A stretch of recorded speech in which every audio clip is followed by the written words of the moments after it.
Komið sæl og blessuð og verið velkomin í þetta myndband mótaröð framhaldshóps TR. Ég ætla að fara yfir skákirnar í þessu móti.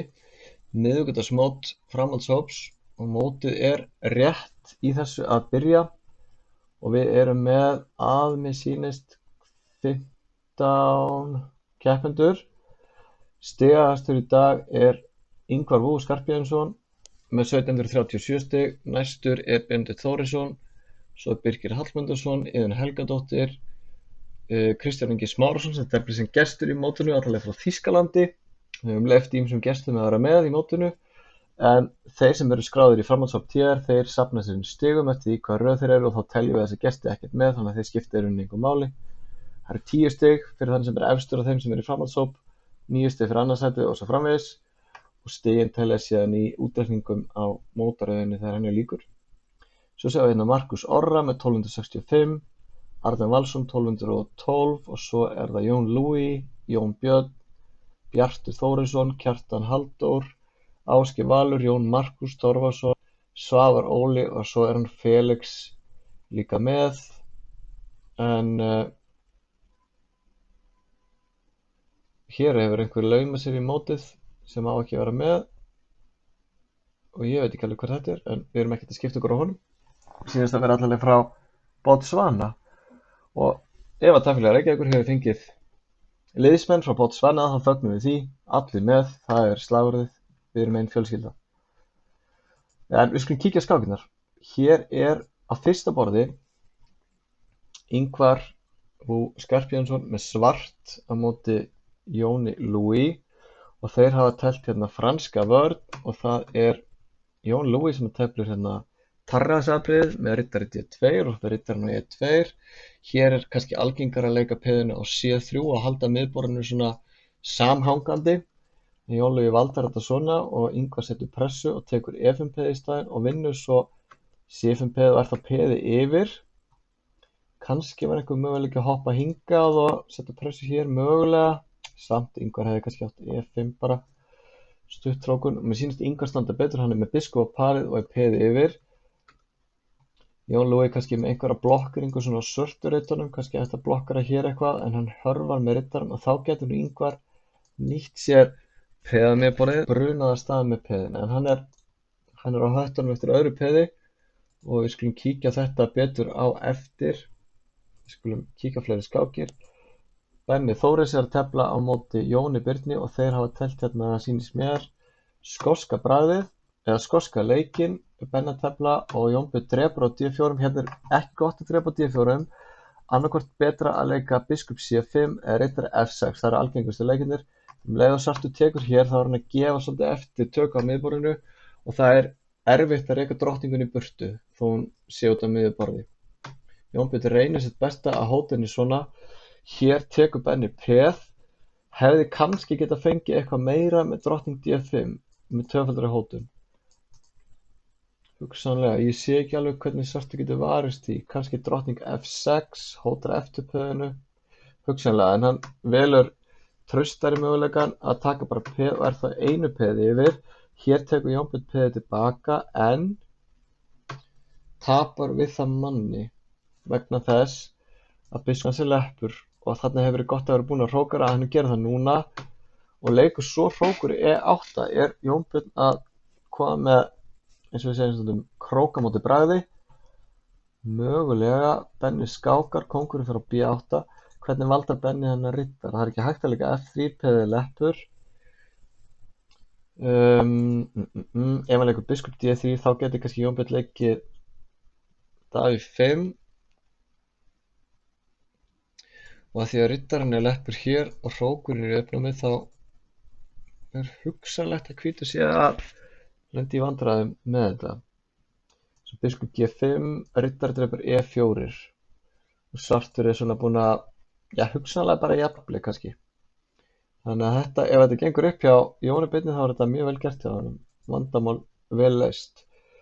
Ingvar er orðin manni yfir, hann vann hérna riddarinn á 1-2, þannig við skulum kíkja á Bjart og Birki.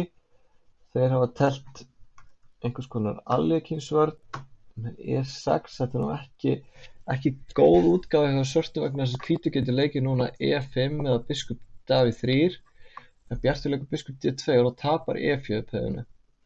Þarna hefur verið betra ef að halda miðborðinu saman og valda það bara með biskup D3. Birkir vinnur peð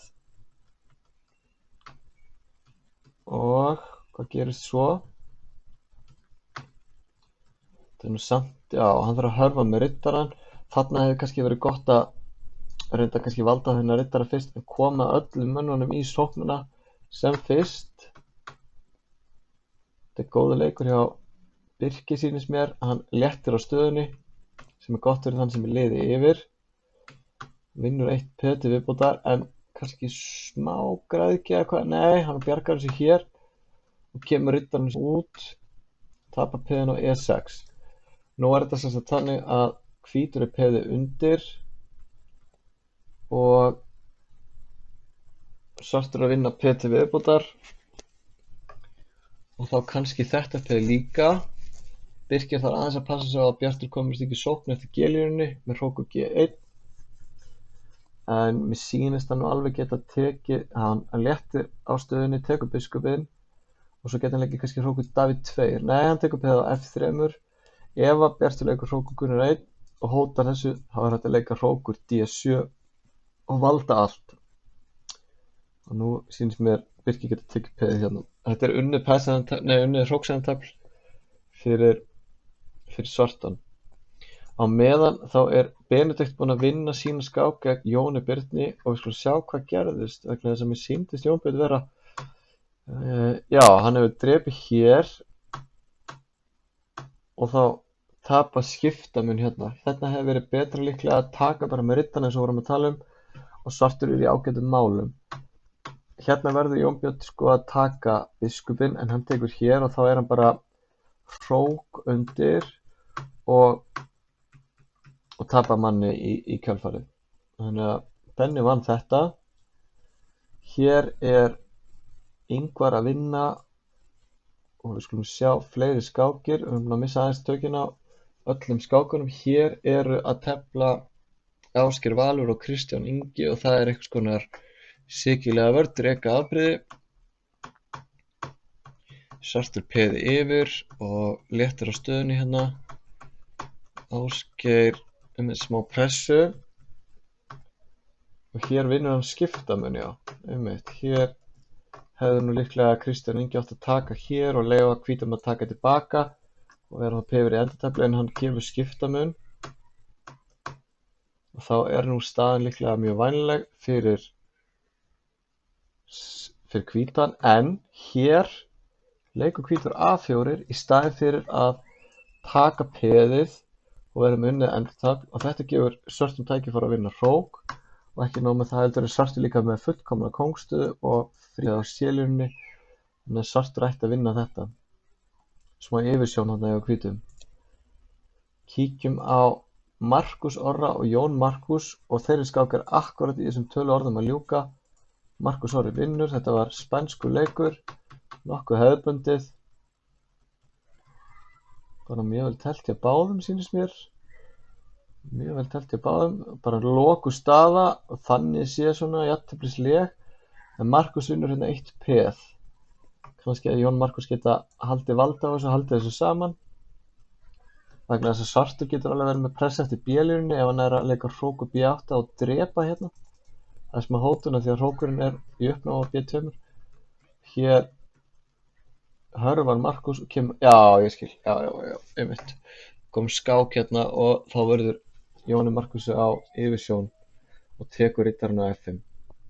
Þannig að það nú kannski geta bara að hörfa með kónginn og barist áfram.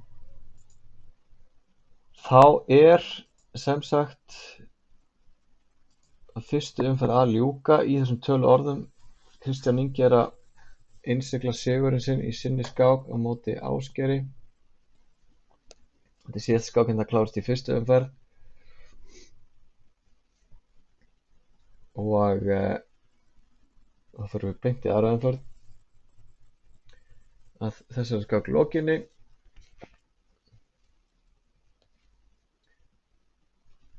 Ég reikna með að Kristján Ingi taki peð og virkið síðan biskupinn sinn E6, biskup D6, eitthvað svoleiðis. Og þessi kóngur á ekki möguleika á að lifa þetta af. Biskup D6 skák, spá ég, kóngur G2, kóngur F3, drottning D4, drottning F4, eitthvað svona getur komið núna. Eða biskup C5, eða drottning A3, drottningin það bara að komast eitthvað nær kóngnum. Einhvert. Þá ætti að vera búið. F5, já, þetta er líklega bara enda með máti.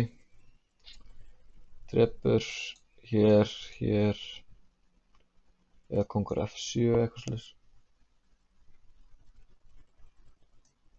Hérna.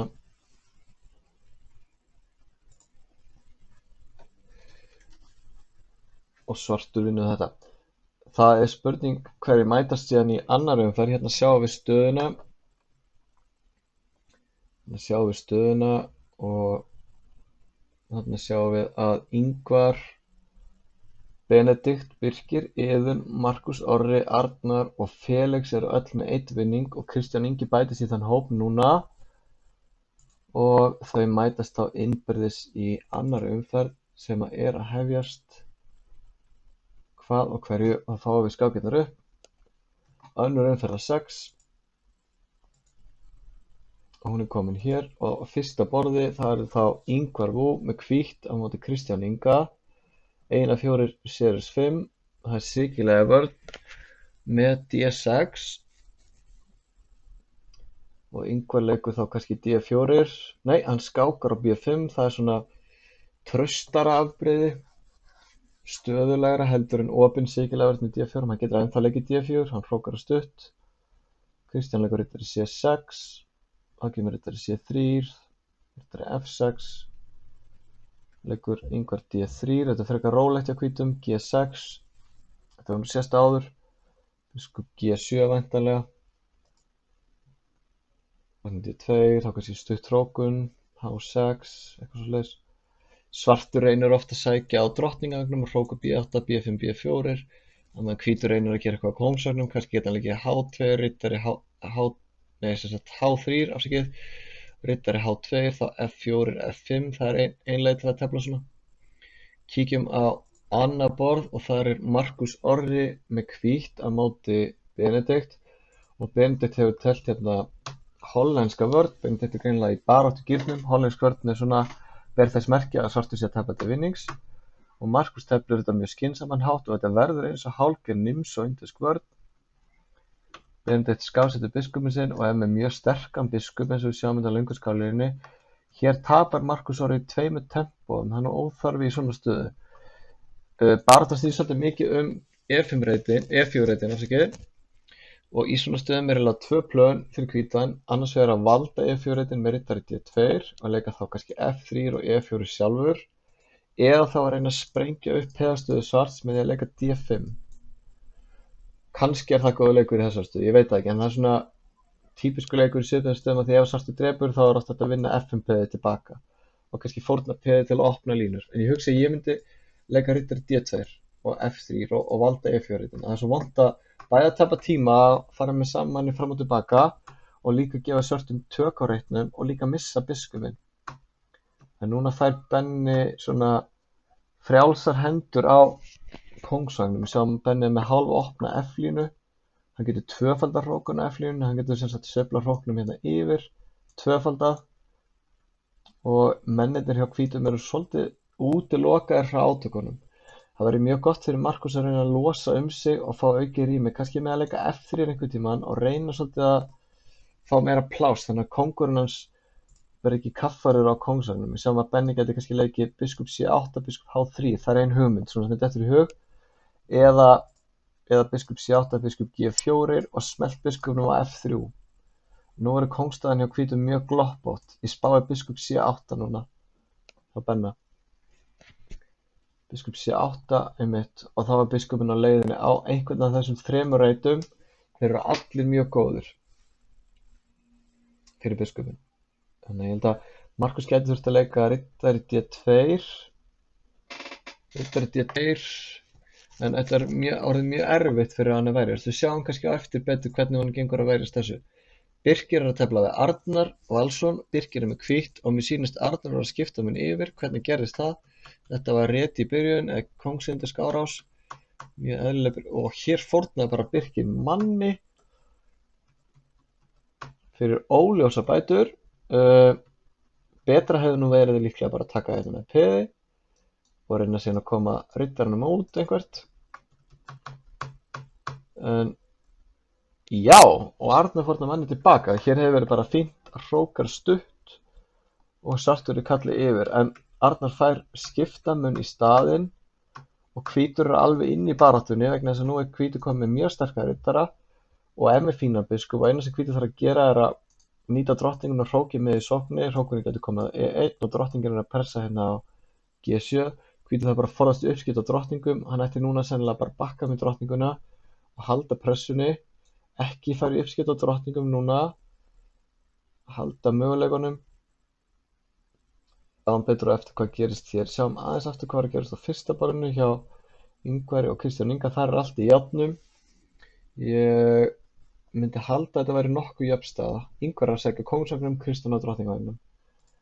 Hjá Svavari Óla og Bjarti er það að gerast að Bjartur er að vinna peð að H2. Það gerðist þannig að hann lék drottning C7 og hótaði peðinu og Svavari virðist hafa mistað af því. Hann hefði kannski betur leikið H3 bara rólegheitum. Hann hefði mistað af því. Bjartur bakkaði með biskupinn, það er skynsamlegt af því ef hann hefði gert eitthvað annað þá hefði Svavari Óli getað króað biskupinn inni, svipað á fyrst lenti í. Þannig að hér er Bjartur peði yfir og á undan liðskipan og hann er með mjög vænlega stöðu. Og meðan gerðist það að Benedikt vann gegn Markusi Orra og það gerðist á svipaðan hátt. Við vorum að tala um biskupinn fór að H3 og það sprakk allt. Við sjáum að hvítu kallarnir eru fastir svolítið á drottningavagninum og þeir eru ekki mikið að taka þátt í vörnina á kóngsvagnum. Þetta er lært úr sig skák fyrir hvítan. Markus Orri gat ekki stoppað kóngsvagnina þarna hjá Benedikt. Birkir og Arnar. Birkir er skiptamun undir en með fínan biskup, þannig að hann er með ágætis færi. Þannig séð.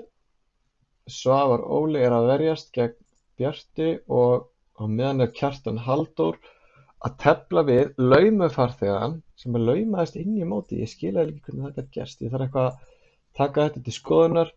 En þessi laumufarþegi í mótinu, hann heitir Rúna og kemur frá Botswana í Afríku. Áhugavert. Og hvernig teflir hann Rúna? Hann teflir einhvers konar Caro-Kann vörn og tapar peði. Vinnur það tilbaka. Ég er nú svona að fara hratt yfir sögu. Þið kannski er ekkert alveg að fylgja mér, en býtu nú við. Hróku D6 mát, er það ekki? Er þetta ekki mát? Kjartan getur mátað í einum leik, en gerir það ekki. Kóngurinn fer á A6. Takið eftir að ég leyfi mér að halda með Kjartani hér, þó ég haldi ekki með neinum í mótinu vegna þess að þessi andstæðingurinn hans er vissulega ekki alveg einn af nemendum okkar í TR, þannig að ég leyfi mér að halda með Kjartani. En Kjartan virðist að hafa misst af gullnu tækifæri, hann er enn í stórsókn. Tökum eftir því að hann er við það að máta Botswana manninn á drottningavagninum. Eina sem hann þarf að gera núna er að leggja B5 skák, en svartur getur drepið á A5, þá getur Kjartan tekið með hrók tilbaka og síðan unnið þetta peð á A7. Hvað gerir Kjartan hérna? Á hann eitthvað betra? Ef hann tekur með hrók og hvað svo?